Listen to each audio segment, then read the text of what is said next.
नमस्कार दोस्तों, स्वागत है आप सभी का आपके अपने चैनल स्काई हाइट्स पे। और हम लोग अपना क्लास कंटिन्यू करने वाले जहां हमने टाइम एंड किया था। तो याद करिए, हमारा जो चैप्टर चल रहा था वो चैप्टर था पीरियोडिक टेबल। और जो लास्ट टॉपिक हम लोगों ने स्टडी किया था वो स्टडी किया था नंबर ऑफ शेल्स। अगर आप लोग को याद हो, the last topic which we have studied number of shells and electron. याद है, मैंने आपको बताया था हेलिना, करोरब, सेफरियात, हाइड्रोजन, लिथियम, सोडियम, पोटेशियम। यहाँ क्या हो रहा है, इसकी जो इलेक्ट्रॉनिक कॉन्फ़िगरेशन है ये 1 है, इसकी 2,1, इसकी 2,8,1, इस वाले की 2,8,8,1। हुआ क्या, on moving down a group number of shell increases 1 by 1 but number of balance electron remains constant. तो ये हो गया डाउन अ ग्रुप, ऊपर से नीचे आने में number of shells 1 by 1 increase करते हैं बट नंबर ऑफ इलेक्ट्रॉन क्या रहता है, कांस्टेंट रहता है। वही अगर हम बात करें अक्रॉस अ पीरियड का, मतलब लेफ्ट टू राइट का बात करें तो क्या होता है। फॉर एग्जांपल दिखा रहा हूं, lithium, beryllium, boron, carbon, nitrogen, oxygen, fluorine, इनका होता है 2,1, इनका होता है 2,2, इनका होता है 2,3, इनका होता है 2,4, इनका होता है 2,5, इनका होता है 2,6, इनका होता है 2,7। और मूविंग लेफ्ट टू राइट वो क्या रहा है, number of electron increases 1 by 1 but number of shells remain same. यहां पर भी 2 शेल है, यहां पर भी 2 शेल है, यहां पर भी 2 शेल्स है। इसका मतलब जब आप लेफ्ट टू राइट जाएंगे, number of shells remain same but number of electron increases 1 by 1।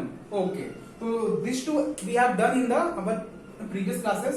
Today we are going to study nuclear charge. So for nuclear charge हम लोग देखने वाले न्यूक्लियर चार्ज होता क्या है। तो आपको मालूम है कि एक एटम कैसा होता है, एटम के बीच में होता है न्यूक्लियस। आपको मालूम है in the centre of an atom there is a nucleus, और उस न्यूक्लियस के अगल बगल क्या रहते हैं, ऑर्बिट्स रहते हैं। इन ऑर्बिट्स में आपको इलेक्ट्रॉन्स मिल जाएंगे, ठीक है। पर हमारा काम इन इलेक्ट्रॉन्स का नहीं है, हमारा काम है इन न्यूक्लियस का। क्या काम है भाई न्यूक्लियस का, आपको मालूम है कि न्यूक्लियस के अंदर क्या मिलता है, प्रोटॉन, और क्या पाए जाते हैं उसके अंदर, न्यूट्रॉन। न्यूट्रॉन क्या होता है, न्यूट्रल, इसका कोई चार्ज नहीं होता है। पर प्रोटॉन का चार्ज क्या होता है, पॉजिटिव। इसका मतलब कि जो न्यूक्लियस होता है उसके अंदर प्रोटॉन्स है, और प्रोटॉन्स का चार्ज कैसा है, पॉजिटिव। इसका मतलब न्यूक्लियस का चार्ज कैसा रहेगा, पॉजिटिव रहेगा। ये पॉजिटिव है, इसीलिए जो इलेक्ट्रॉन्स है इसके अगल बगल घूमते हैं, क्योंकि जो इलेक्ट्रॉन्स होते हैं वो नेगेटिवली चार्ज पार्टिकल है।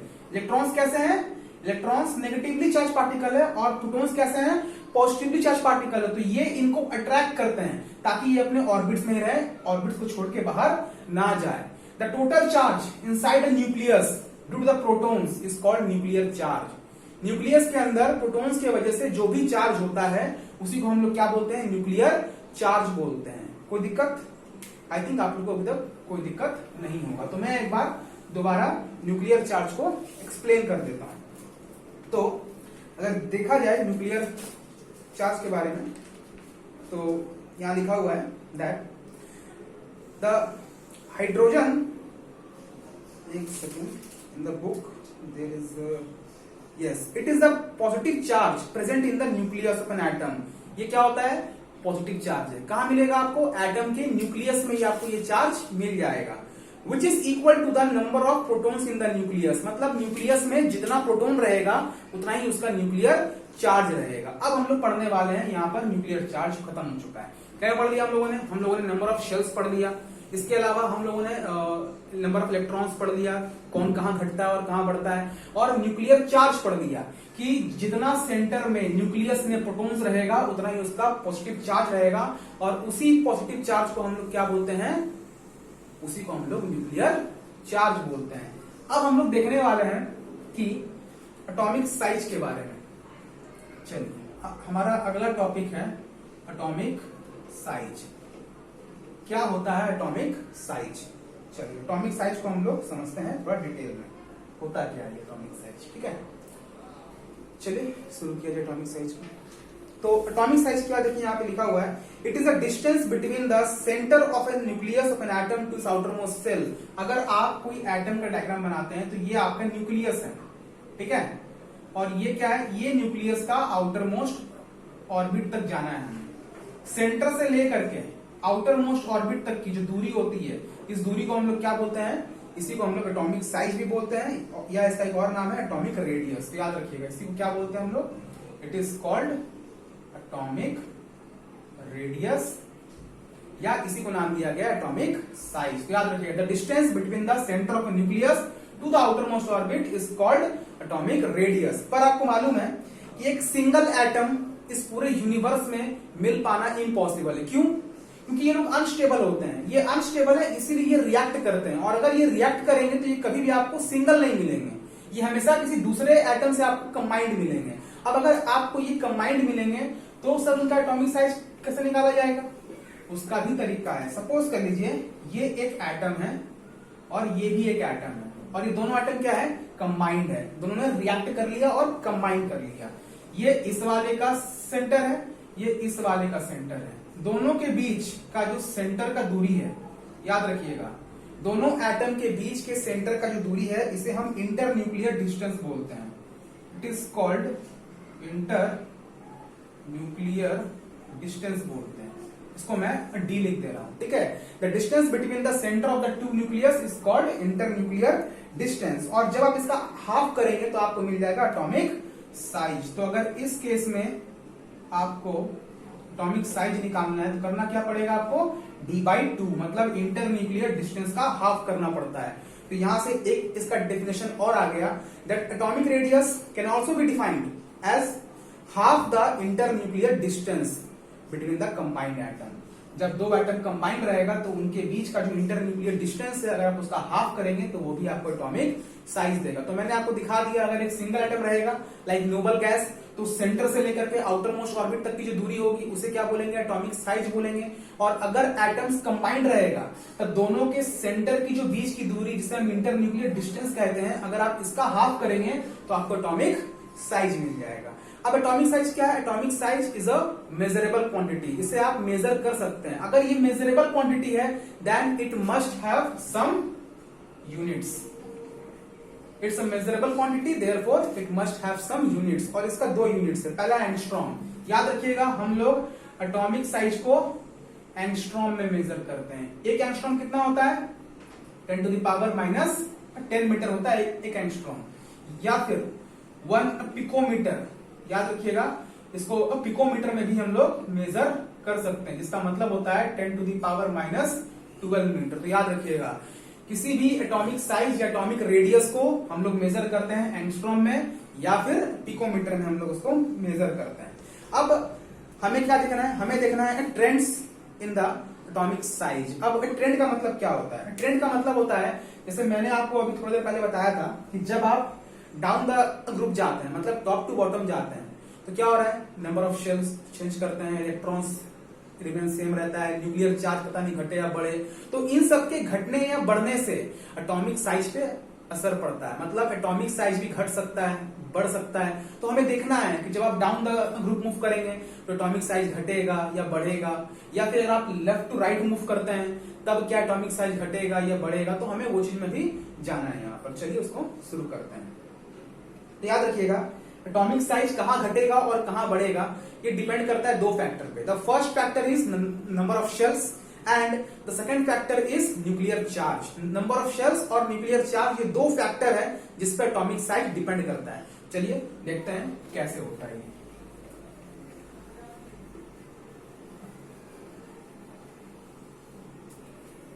चलिए शुरू करते हैं। तो सबसे पहले आते हैं अक्रॉस अ पीरियड।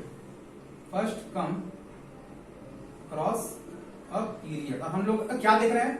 हम लोग देख रहे हैं trend in atomic size. Trend का मतलब क्या हो गया? वेरिएशंस।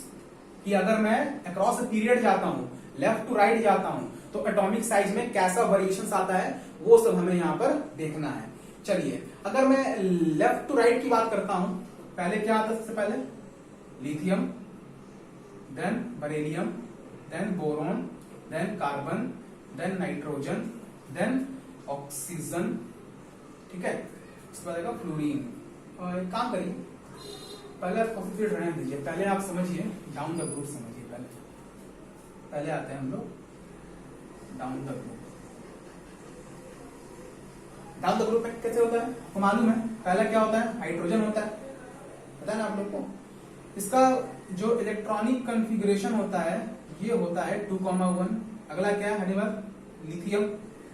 लिथियम की कितनी होती है भैया, 2, हाइड्रोजन का होता है 1 और इसका होता है 2,1। देन नेक्स्ट कम सोडियम, इसका मिल जाएगा आपको 2,8,1। इसके बाद क्या आता है पोटेशियम, इसमें जाएंगे कितना आएगा 2,8,8,1। अब ध्यान दीजिए जब आप ऊपर से नीचे जा रहे हैं वो क्या रहा है, नंबर ऑफ शेल्स इंक्रीजेस। पहले 1 शेल्स था, फिर 2 शेल हो गया, फिर 3 शेल्स हो गए, फिर 4 शेल्स हो गए। इसका मतलब नंबर ऑफ शेल्स क्या हो रहे हैं, बढ़ रहे हैं। अगर मैं डायग्राम बनाऊं तो पहला जो डायग्राम है हाइड्रोजन का वो कुछ ऐसा रहेगा जिसमें 1 शेल है। जब मैं बनाऊंगा दूसरा डायग्राम लिथियम का तो पहले वाले में 2 ऑर्बिट और फिर अगले वाले में 1 ऑर्बिट। तो क्या हो गया, साइज इंक्रीज कर गया इसका। अगला क्या है मेरे पास सोडियम है, अगर मैं सोडियम का बनाऊं तो पहला ऑर्बिट 2 इलेक्ट्रॉन, फिर दूसरा ऑर्बिट 1 2 3 4 5 6 7 8, फिर जाएगा मैं अगला ऑर्बिट में, इसमें 1। देखो इसका साइज इससे भी बढ़ गया। और अगर मैं डायग्राम बनाऊं पोटेशियम का तो इसको मैं बगल में ड्रॉ कर रहा हूं, पहले में 2 इलेक्ट्रॉन्स, फिर अगले वाले में 1 2 3 4 5 6 7 8, फिर उसके अगले वाले में कितना 8 1 2 3 4 5 6 7 8। और जब लास्ट ऑर्बिट ड्रॉ करूंगा तो वहां पे क्या हो रहा है, 1 इलेक्ट्रॉन बच रहा है।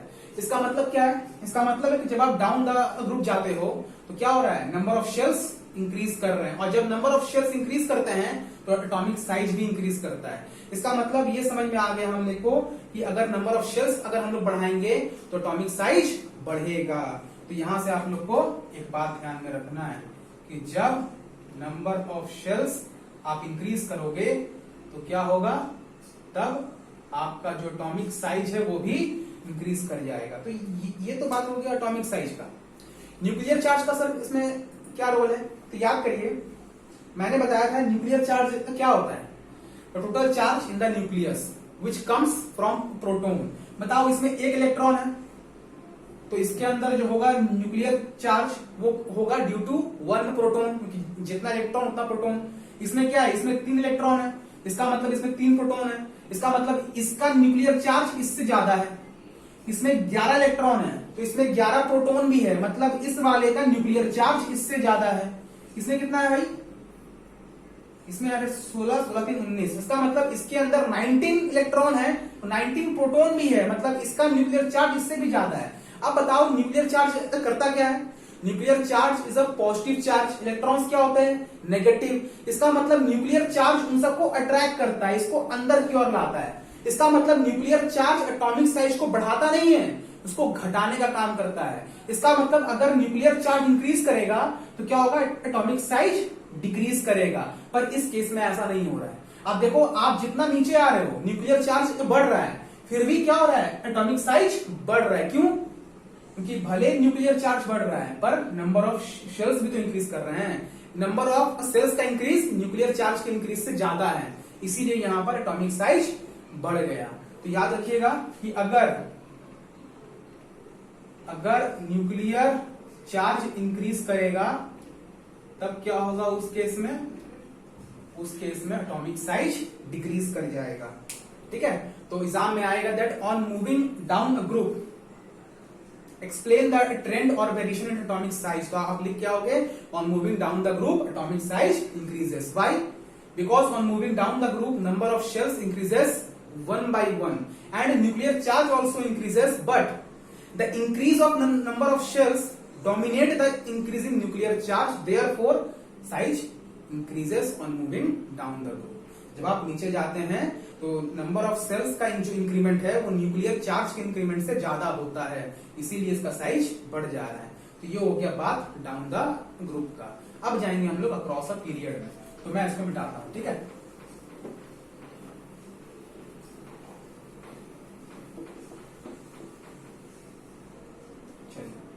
अगला आते हैं, अगला है अक्रॉस द पीरियड। देखिए what is the meaning of across the period. इसका मतलब होता है लेफ्ट टू राइट जाना। अगर लेफ्ट टू राइट जाने की बात करते हैं तो पहला क्या आता है, लिथियम आता है। चलो मैं इसका डायग्राम बना रहा हूँ लिथियम का। आपको पता है कितना होता है 2,1, तो ये इसके सेंटर का न्यूक्लियस हो गया। ये पहला ऑर्बिट में बना दे रहा हूँ 2, और फिर मैं दूसरा बना दे रहा हूँ 1, ये हो गया 2,1। अगला क्या है बरेलियम, कितना होता है भाई 2,2, तो मैं क्या बना रहा हूँ बरेलियम बना रहा हूँ। पहला ऑर्बिट कितना होता है 2, अगला ऑर्बिट कितना होता है इसमें,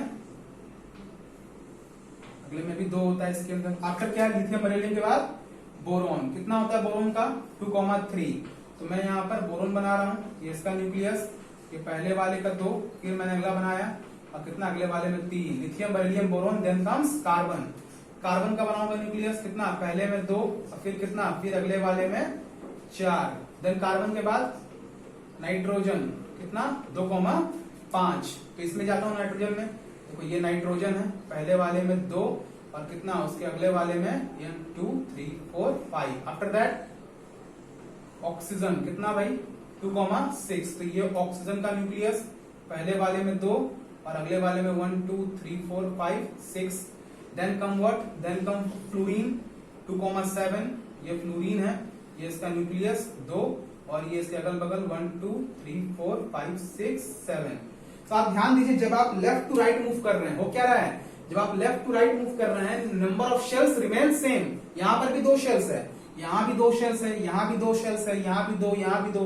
इसका मतलब यहाँ पे नंबर ऑफ शेल इंक्रीज नहीं कर रहा है। इसका मतलब जो पहला वाला पार्ट था नंबर ऑफ शेल इंक्रीज करने से एटॉमिक साइज बढ़ेगा, ये यहाँ पर लागू नहीं हो रहा है, क्योंकि अगर नंबर ऑफ शेल्स इंक्रीज नहीं करेगा तो एटॉमिक साइज भी इंक्रीज नहीं करेगा। अब आते हैं सेकंड फैक्टर पे, तो वो क्या रहा है बताइए। इसके अंदर क्या है, इसके अंदर 3 इलेक्ट्रॉन है और 3 प्रोटॉन है। इसका मतलब यहाँ पर चार्ज कितना है 3+, इसका मतलब जो न्यूक्लियर चार्ज कितना है +3, पहले वाले में न्यूक्लियर चार्ज +3 है, इसमें कितना है 4 इलेक्ट्रॉन है और इसके अंदर 4 प्रोटॉन भी है। इसका मतलब यहाँ पर जो न्यूक्लियर चार्ज है वो +4 है, यहाँ पर 5 इलेक्ट्रॉन 5 प्रोटॉन, तो यहाँ पे न्यूक्लियर चार्ज +5 है, यहाँ पे न्यूक्लियर चार्ज +6 है, ठीक है, यहाँ पर न्यूक्लियर चार्ज +7, यहाँ पर +8, यहाँ पर +9। मतलब हो क्या रहा है, जब आप लेफ्ट टू राइट मूव कर रहे हो न्यूक्लियर चार्ज इंक्रीज कर जा रहा है और न्यूक्लियर चार्ज के इंक्रीज करने के वजह से एटॉमिक साइज डिक्रीज कर जा रहा है। याद रखिएगा दोस्तों इन पॉइंट को, that on moving across a period atomic size decreases because number of shells remains constant but number of electron increases 1 by 1, due to which number of protons also increases, which results in increase of nuclear charge, and due to increase in nuclear charge atomic size decreases। जब आप left to right जा रहे हैं number of electron एक एक करके बढ़ रहा है तो उससे नंबर ऑफ प्रोटॉन भी बढ़ रहा है, और नंबर ऑफ प्रोटॉन बढ़ा तो न्यूक्लियर चार्ज बढ़ गया, और अगर न्यूक्लियर चार्ज बढ़ गया तो उससे हुआ क्या, उससे एटॉमिक साइज घट गया। तो यहां हमने एटॉमिक साइज के बारे में पूरा कुछ पढ़ लिया। तो मैं एक बार दोबारा आपको रिवाइज करवा दे रहा हूं एटॉमिक साइज क्या था। तो अगर आप दोबारा मैं शुरुआत कर दे रहा हूं, ठीक है। व्हाट इज एटॉमिक साइज, अगर एक सिंगल एटम होता है तो उसके सेंटर से लेकर के आउटर मोस्ट ऑर्बिट तक की जो दूरी होती है उसे हम एटॉमिक साइज बोलते हैं। पर एक सिंगल एटम हमें मिल नहीं पाता है, क्यों, because atoms are reactive in nature, तो दे कंबाइंड। अगर 2 एटम कंबाइंड रहेगा तो उनके सेंटर की बीच की जो दूरी होती है उसे हम बोलते हैं इंटर न्यूक्लियर डिस्टेंस। अगर आप उसका हाफ करेंगे तो वो भी आपको एटॉमिक साइज देगा आपको। इसके अलावा atomic size is a measurable quantity, therefore it must have some unit, और उसका यूनिट क्या है एंगस्ट्रॉम या पिकोमीटर है। फिर एटॉमिक साइज कहां घटेगा कहां बढ़ेगा वो डिटरमाइन होता है 2 फैक्टर से। पहला है नंबर ऑफ शेल्स, जो मैंने दिखा दिया कि अगर आप टॉप टू बॉटम जाओगे number of shells increases 1 by 1, आप लेफ्ट से राइट जाएंगे number of shells remains same, आप अगर टॉप टू बॉटम आते हैं number of electrons remain same, आप अगर लेफ्ट टू राइट जाते हैं number of electrons increases 1 by 1। इसके बाद क्या था nuclear charge, what is nuclear charge, the total positive charge of nucleus due to proton is called nuclear charge. अब अगर टॉप टू बॉटम आने से नंबर ऑफ इलेक्ट्रॉन कांस्टेंट है तो क्या होगा, नंबर ऑफ प्रोटॉन, भले top to bottom number of electrons increase करता है, मतलब टॉप टू बॉटम जाओगे तो न्यूक्लियर चार्ज बढ़ता है। इसके अलावा आप अगर लेफ्ट टू राइट जा रहे हो, देखो क्या हो रहा है, लेफ्ट टू राइट भी न्यूक्लियर चार्ज इंक्रीज करता है। तो एटॉमिक साइज को डिटरमाइन करने के लिए 2 फैक्टर है, पहला है न्यूक्लियर चार्ज, दूसरा है नंबर ऑफ शेल्स। हमने क्या देख के आया कि अगर मैं नंबर ऑफ शेल्स इंक्रीज करता हूं तो एटॉमिक साइज भी इंक्रीज करेगा, और अगर न्यूक्लियर चार्ज इंक्रीज करता हूं तो एटॉमिक साइज डिक्रीज करेगा। फिर क्या पढ़ के आए हम लोगों ने, डाउन द ग्रुप। आप अगर टॉप टू बॉटम जाओगे तो आप क्या देख रहे हो, एटॉमिक साइज बढ़ रहा है। क्यों? क्योंकि on moving top to bottom number of shells increases one by one. Nuclear charge also increases, nuclear charge भी इंक्रीज करता है, पर न्यूक्लियर चार्ज का जो इंक्रीमेंट है वो नंबर ऑफ शेल्स से कम रहता है, इसीलिए वहां पर एटॉमिक साइज इंक्रीज कर जाता है। But on moving across a period, on moving from left to right, what happens, number of shells remain same. अगर नंबर ऑफ शेल्स सेम है तो उसका एटॉमिक साइज पे कोई असर नहीं पड़ने वाला है। तो बच क्या गया, बच गया न्यूक्लियर चार्ज। आप देख रहे हो जब आप लेफ्ट टू राइट जा रहे हो नंबर ऑफ इलेक्ट्रॉन्स इंक्रीज कर रहा है, उसके वजह से नंबर ऑफ प्रोटॉन्स भी इंक्रीज करेगा, और अगर नंबर ऑफ प्रोटॉन्स इंक्रीज कर गया तो न्यूक्लियर चार्ज भी बढ़ता जा रहा है, और अगर न्यूक्लियर चार्ज इंक्रीज करेगा तो एटॉमिक साइज डिक्रीज करेगा। तो यहां हमने पूरे एटॉमिक साइज को पढ़ लिया। तो अब हम आते हैं अपने अगले पीरियोडिक प्रॉपर्टी पे। The first periodic property is over. Okay, अच्छा, कुछ क्वेश्चंस आते हैं एग्जाम में, मैं उन क्वेश्चंस को आपको दिखाता हूँ कि कैसे कैसे क्वेश्चन थोड़ा सा एग्जाम में आ जाते हैं। चलिए, जो मैं दिखाने वाला हूँ वो थोड़ा देखिएगा आप लोग। इसे मैं डिलीट करता हूँ।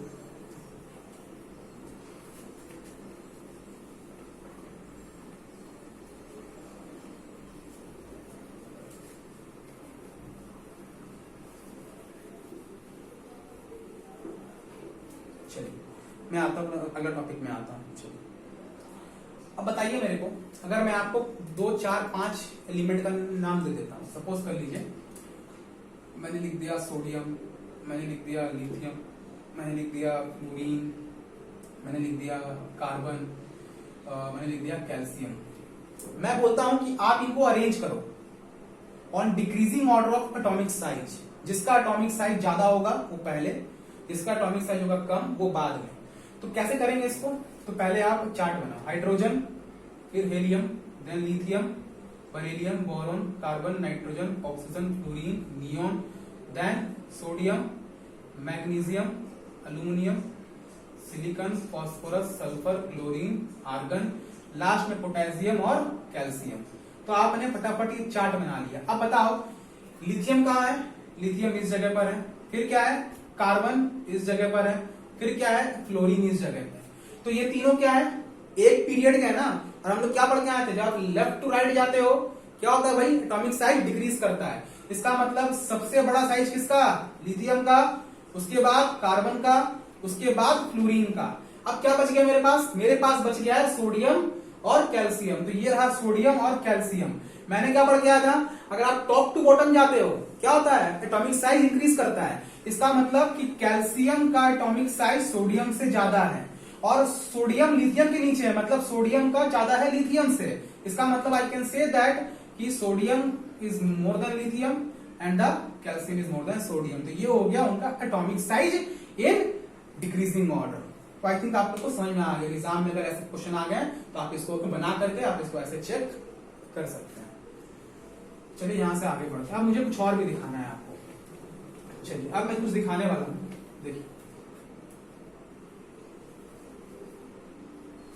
सपोज कर लीजिए मैं आपको दो डायग्राम दिखा रहा हूं। ये सोडियम है। आपको मालूम है कि सोडियम की जो इलेक्ट्रॉनिक कॉन्फ़िगरेशन है वो होती है 2,8,1 1 2 3 4 5 6 7 8, और जो लास्ट वाला है उसे मैं शो करता हूं 1। ये नॉर्मल एटम है। अभी इसमें किसी भी तरह का चेंजेस नहीं हुआ है, ना इलेक्ट्रॉन किसी को दिया है ना किसी को इलेक्ट्रॉन ले रहा है। ये कोई काम नहीं कर रहा। तो मैं इसे क्या बोलूंगा? मैं इसे बोल दूंगा पेरेंट एटम।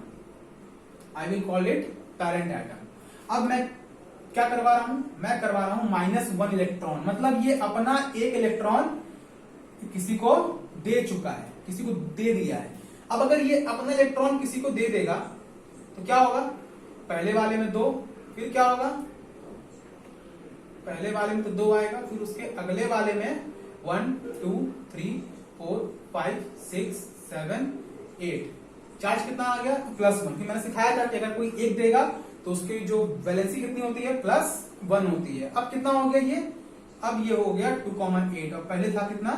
2,8,1। अब याद करिए अगर किसी के ऊपर पॉजिटिव चार्ज आ जाए तो उसे हम क्या बोलते हैं, उसे बोलते हैं कैटायन बोलते हैं। अब बताओ मेरे को दोस्तों, इसमें क्या था, इसके अंदर नंबर ऑफ इलेक्ट्रॉन 11 था, इसके अंदर नंबर ऑफ प्रोटॉन भी 11 था, पर जब इसने एक इलेक्ट्रॉन दे दिया तो हुआ क्या, इसके अंदर नंबर ऑफ इलेक्ट्रॉन कितना हो गया 10, नंबर ऑफ प्रोटॉन कितना हो गया 11।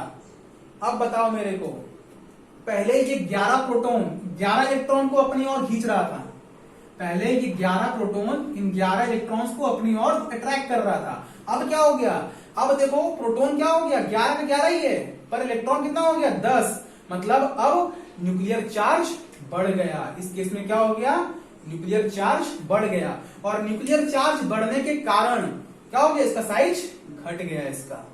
तो याद रखिएगा कि कैटायन का साइज हमेशा उसके पेरेंट एटम से कम रहता है, स्मॉल रहता है। Cation is always smaller than parent atom. क्यों, क्योंकि इसके अंदर प्रोटॉन ज्यादा होते हैं और इलेक्ट्रॉन कम होते हैं, जिसके वजह से न्यूक्लियर चार्ज इंक्रीज कर जाते हैं। तो याद रखिएगा cations is always smaller than the parent atom. चलिए, तो ये बात हो गया कैटायन का। अब मैं एक डायग्राम और दिखाने वाला हूं। देखिए ये डायग्राम है क्लोरीन का। देखिए यहां दिखा रहा हूं पहले 2, फिर अगला है 1 2 3 4 5 6 7 8, और फिर अगला डायग्राम मैंने बनाया 1 2 3 4 5 6 7। कितना हो गया भाई 2, 8, 7। ये भी क्या है, ये भी एक पेरेंट एटम है। अब जो एक इलेक्ट्रॉन इसने दे दिया, अब वो एक इलेक्ट्रॉन ये ले रहा है, ठीक है, ये एक इलेक्ट्रॉन ले रहा है। अगर ये एक इलेक्ट्रॉन ले लेगा तो उससे होगा क्या, उससे होगा ये क्लोरीन है, ये इसका 2 इलेक्ट्रॉन, ये इसका अगला ऑर्बिट 1 2 3 4 5 6 7 8, और फिर उसके बाद एक और 1 2 3 4 5 6 7 8।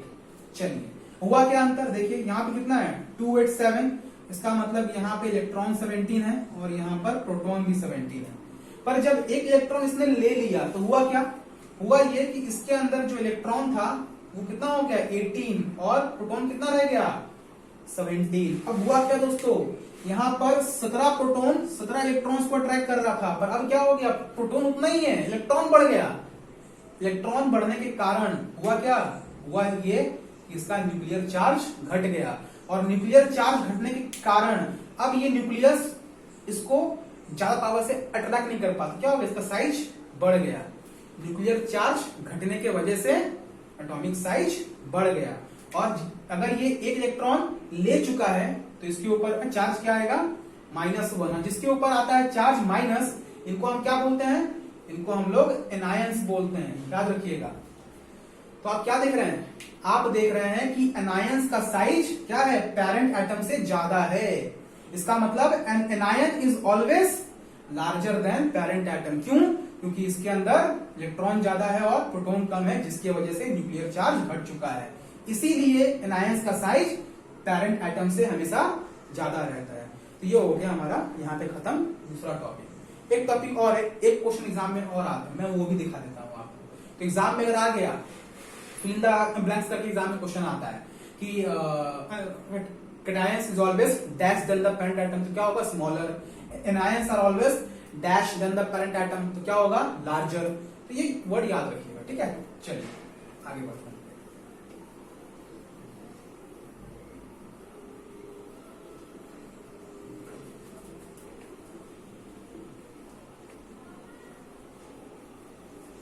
अगला है आइसो इलेक्ट्रॉनिक। अब समझिए आइसो इलेक्ट्रॉनिक क्या होता है। तो इसका मतलब होता है the ions having the same number of electron depends upon the nuclear charge. मतलब वो आयंस जिसके अंदर क्या होता है, इलेक्ट्रॉन्स की मात्रा बराबर होती है। फॉर एग्जाम्पल मैं दिखा रहा हूं आप लोगों को Mg+2, इसके अलावा Na+, इसके अलावा F-1 O-2। मैंने यहाँ पर 4 आयंस लिख दिए, जो प्लस वाले हैं वो कैटायंस हो गए और जो माइनस वाले हैं वो अनायंस हो गए, ठीक है। चलिए आपको मालूम है कि सोडियम कितना होता है भाई 2,8,1, पर सिंस ये +1 है, इसका मतलब ये अपना एक किसी को दे चुका है। इसका कितना होता है 2,8,2 ये कितना है? तो +2 है, मतलब ये भी अपना 2 किसी को दे चुका है। इसमें आइए कितना होता है भाई? 2,7 होता है, पर ये -1 है, मतलब इसने एक लिया है, तो एक लिया तो कितना बन गया? 8 बन गया। इसका कितना होता है? 2,6, पर इसका क्या है? -2 है, मतलब इसने भी 2 इलेक्ट्रॉन किसी से ले लिया है, तो ये भी कितना हो गया? 8, 2, 8, 10, ये भी 10, ये भी 10, ये भी 10। इसका मतलब सभी के अंदर जो नंबर ऑफ इलेक्ट्रॉन्स है वो क्या है? सेम है।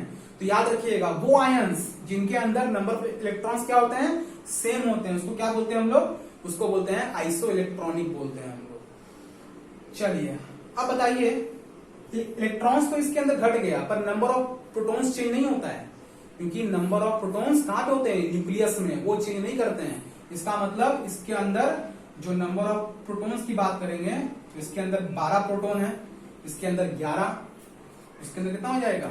9, और यहां कितना? 8।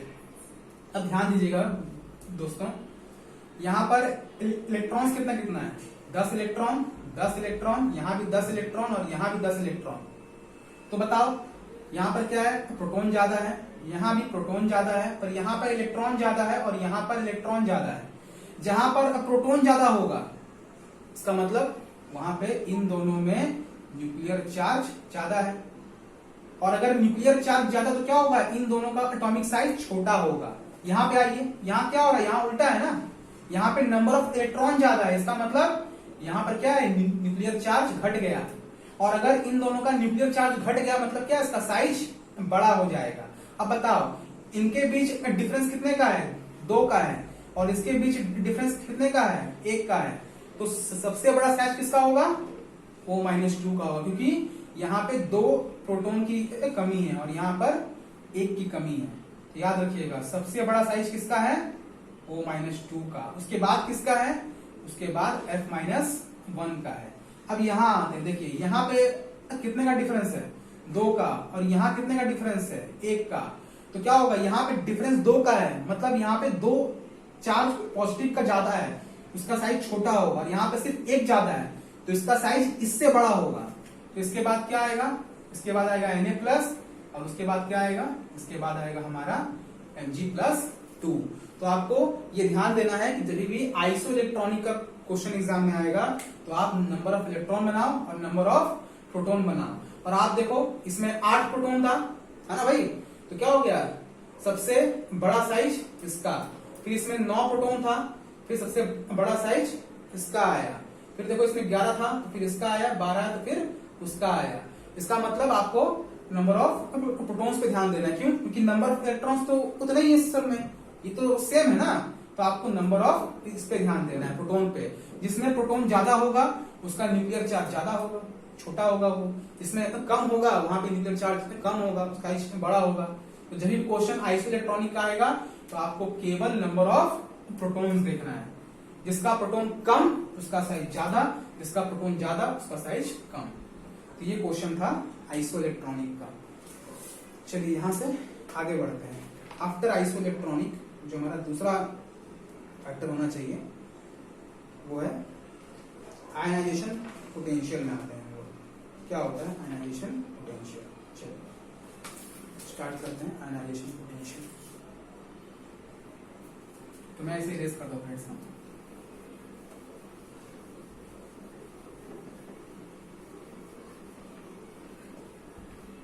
The next topic is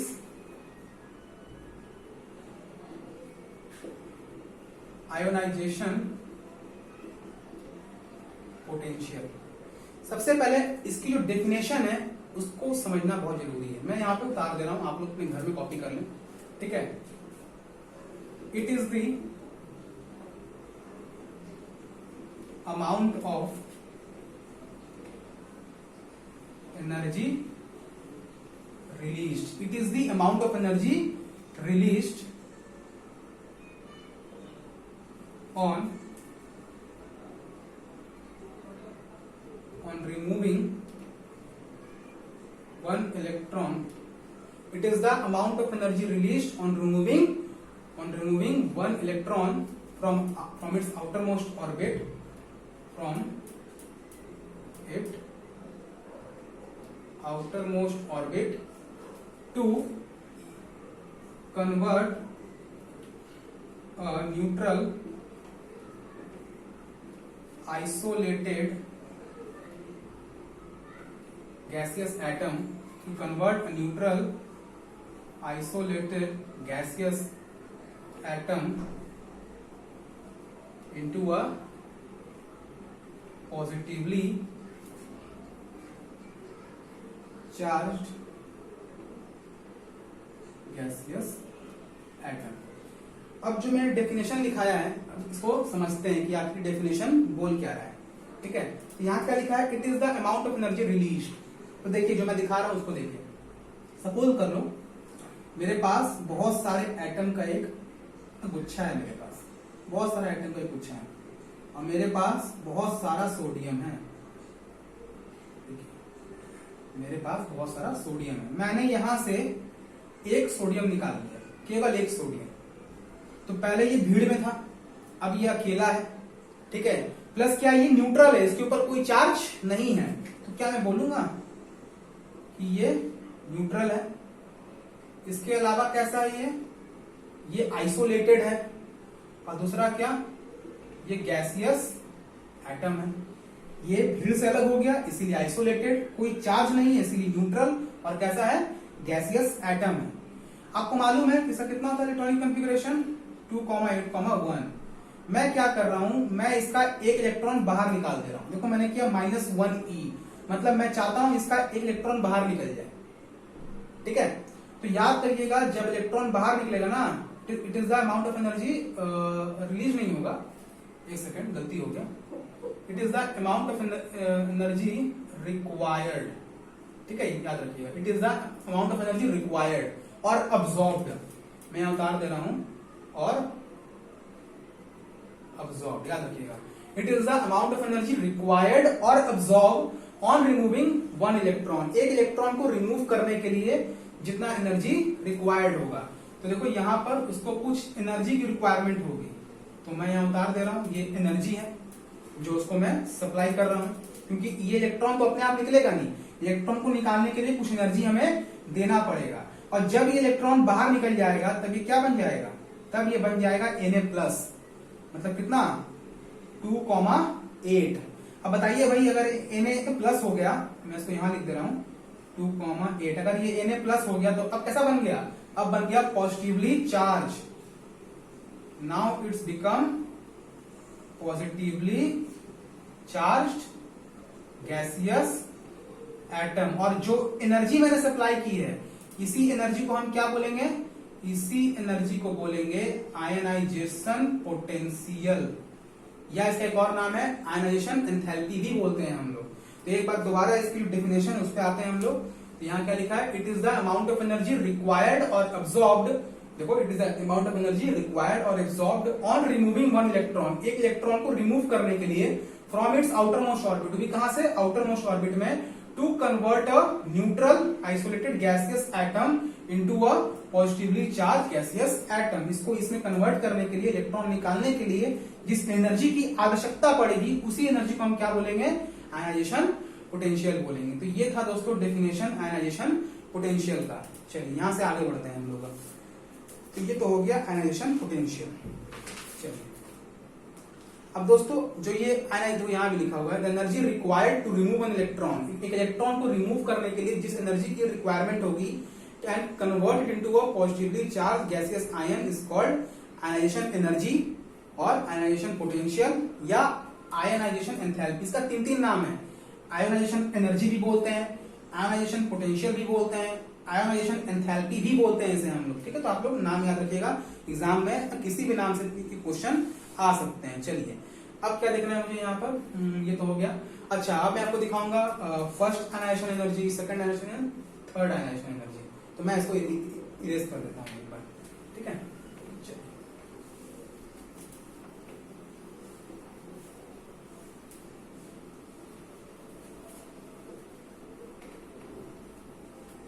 देखिए दोस्तों क्या दिखा रहा हूं, सपोज कर लीजिए मैं आपको डायग्राम दिखा रहा हूं एल्यूमिनियम का। एल्यूमिनियम की जो इलेक्ट्रॉनिक कन्फिग्रेशन कितनी होती है, 2,8,3। इसका मतलब इसमें इलेक्ट्रॉन कितना है, 13। इसमें प्रोटॉन कितना है, वो भी 13 है। अब देखो यहाँ पर मेरे पास एक एल्यूमिनियम है, ठीक है, ये यहाँ पर 2 इलेक्ट्रॉन है, ये यहाँ पर 1 2 3 4 5 6 7 8 है, और मैंने इसके बगल में एक और बना दिया 1 2 3। चलिए अब मैं चाहता हूं कि ये इलेक्ट्रॉन यहां से बाहर निकल जाए -1e। तो इलेक्ट्रॉन जब बाहर निकलेगा तो अपने आप तो निकलेगा नहीं, मैंने अभी दिखाया कि वो एनर्जी एब्जॉर्ब करेगा। सपोज कर लो ये कुछ एनर्जी एब्जॉर्ब कर रहा है, और एनर्जी क्या है E1, मैंने उसको इतना एनर्जी दिया और इलेक्ट्रॉन क्या हो गया, इलेक्ट्रॉन हो गया रिमूव।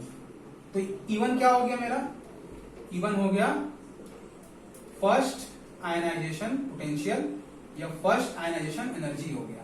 अब बताओ अगर एक इलेक्ट्रॉन दे दिया तो पहले क्या था 13, अब कितना हो गया भाई 12। 12 होने का मतलब क्या है, ऊपर क्या आ गया, एक +1 चार्ज आ गया, मतलब अब इसके अंदर प्रोटॉन ज्यादा है, और अगर प्रोटॉन ज्यादा है मतलब क्या है, न्यूक्लियर चार्ज बढ़ गया ना। अब तो क्या होगा, इसका साइज थोड़ा सा छोटा हो जाएगा, मतलब ये जो ऑर्बिट है, ये ऑर्बिट क्या होगा, ये ऑर्बिट थोड़ा अंदर आ जाएगा। इसका मतलब जो इलेक्ट्रॉन यहां था अब कहां आ जाएगा इलेक्ट्रॉन, अब इलेक्ट्रॉन यहां आ जाएगा, ये वाला यहां आ जाएगा। तो अब ये वाला मैंने इरेज कर दिया यहां पर, तो हुआ क्या, हुआ ये इसका साइज छोटा हो गया। साइज छोटा हो गया इसका मतलब क्या कि न्यूक्लियर चार्ज इस इलेक्ट्रॉन को काफी मजबूती से पकड़े हुए है। अब मैं चाहता हूं कि ये वाला इलेक्ट्रॉन भी बाहर निकल जाए, तो मुझे दोबारा यहां पर कुछ एनर्जी देना पड़ेगा, तो मैं इसे दोबारा कुछ एनर्जी दे रहा हूं, और अब की बार मैंने जो एनर्जी दिया वो कितना है, E2 है। पर बताओ क्या ये E2 E1 से ज्यादा है या कम, ऑब्वियसली E2 ज्यादा है। क्यों, क्योंकि साइज छोटा हो गया, अब ये इलेक्ट्रॉन इसके पकड़ में ज्यादा है, तो इसको बाहर निकालने के लिए जो एनर्जी लगेगा वो पहले वाले से ज्यादा लगेगा। इसका मतलब E2 is more than E1। तो जो E2 है उसको हम क्या बोलते हैं, उसे हम लोग सेकेंड IP बोलते हैं, ठीक है, याद रखिएगा। तो मैंने इतना एनर्जी दिया, ये इलेक्ट्रॉन भी यहां से बाहर निकल गया। हुआ क्या, अब कितना हो गया इलेक्ट्रॉन, अब इलेक्ट्रॉन 11 हो गया, मतलब अब जो प्रोटॉन्स है वो 2 ज्यादा हो गया। इसका मतलब क्या कि न्यूक्लियर चार्ज और बढ़ गया।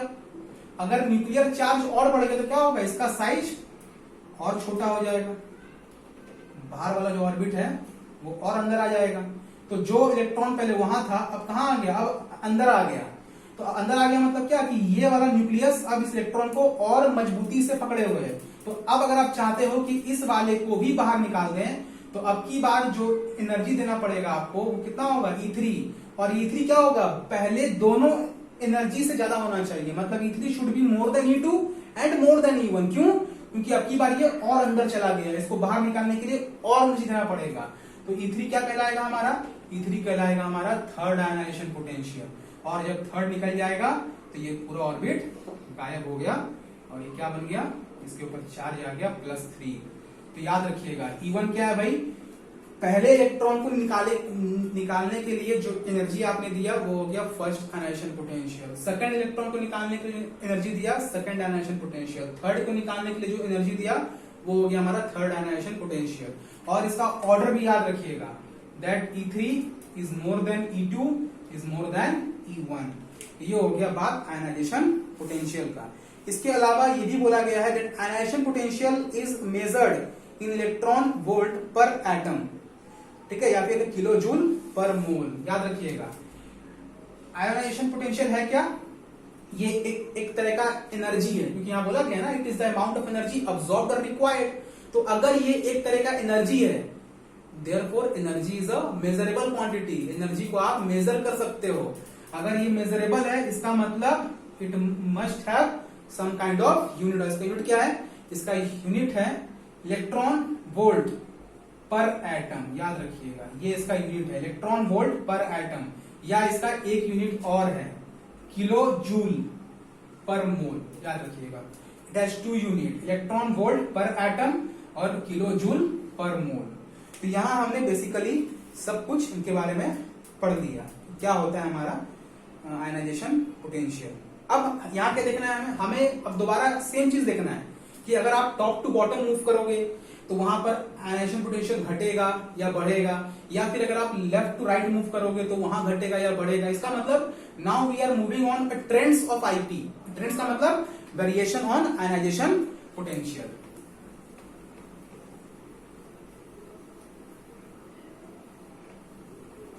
सबसे पहले हम लोग ये देखते हैं कि इसके फैक्टर्स क्या क्या हैं, ये किस चीज पे डिपेंड करता है।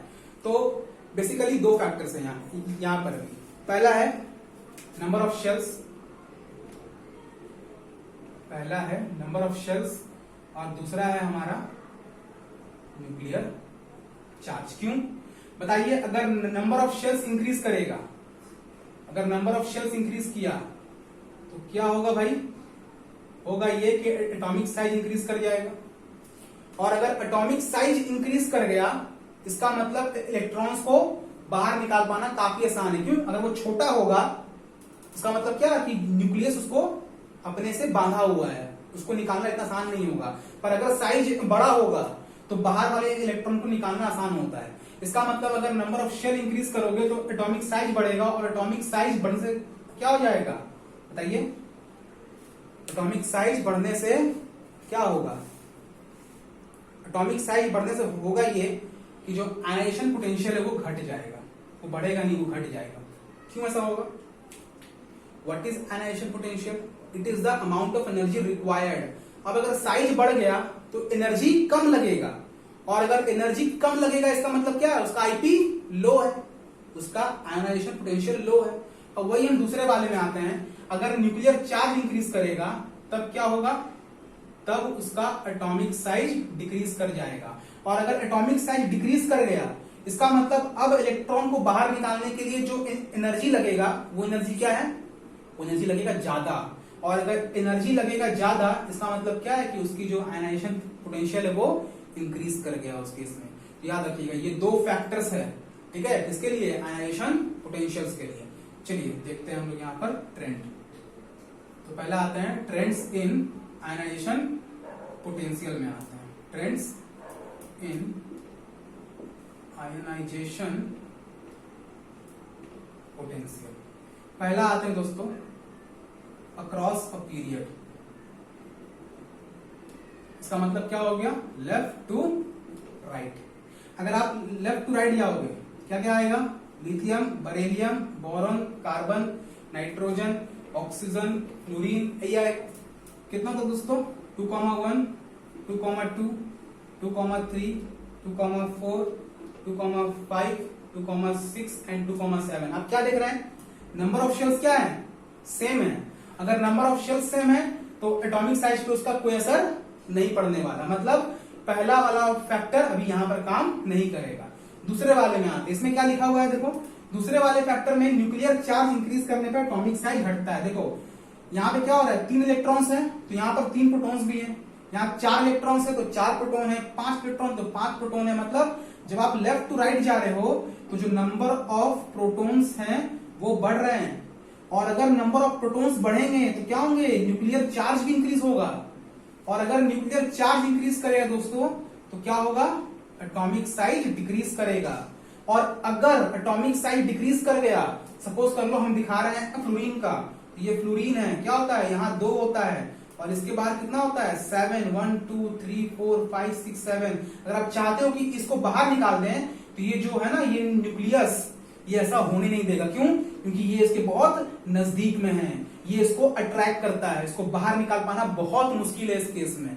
इसीलिए बोला गया कि अगर एटॉमिक साइज घट जाएगा तब उसको बाहर निकाल पाना बहुत मुश्किल होगा। उस समय जो एनर्जी लगेगा वो एनर्जी क्या लगेगा? बहुत ज्यादा। और अगर एनर्जी लगेगा बहुत ज्यादा इसका मतलब कि आयनाइजेशन पोटेंशियल भी क्या है?